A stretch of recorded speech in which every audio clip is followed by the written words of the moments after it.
আপনি যত বড় পাপী হন, আপনি যতই অন্যায় করেন না কেন, আল্লাহর রহমতের দরিয়া, আল্লাহর রহমতের দরজা আপনার জন্য খোলা আছে না নেই? জায়নামাজটা বিছিয়ে দেন, চোখের পানি ছেড়ে দেন, 2 রাকাত নামাজ পড়ে সেজদায় লুটিয়ে পড়ে কাঁদেন। যত গুনাহ আপনার হোক না কেন, আপনার গুনাহ মাফ করে কবুল করে নিবে কে?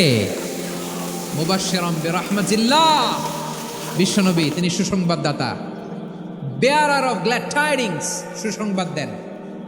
পাপী অবাধ্য সীমালঙ্ঘনকারীদেরকে তিনি আল্লাহর রহমতের সুসংবাদ দেন। আল্লাহর রহমত থেকে মুখ ফিরিয়ে নিও না। তিনি যে কত দয়ালু, তিনি যে তোমারে কত ভালোবাসে তুমি জানোই না।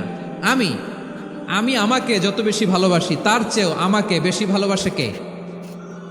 সবাই বলে নাই, বুঝতে পারে নাই বোধহয়।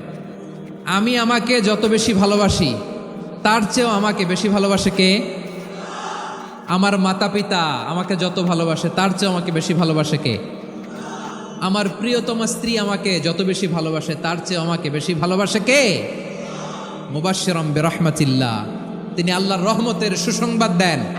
আবার আমরা যখন দোয়া পড়ি, আমরা পড়ি রব্বানা আতিনা ফিদ দুনিয়া হাসানাতাও ওয়া ফিল আখিরাতি হাসানাতাও ওয়া কিনা আযাবান নার। আল্লাহ দুনিয়ার কল্যাণ দাও, আখিরাতের কল্যাণ দাও।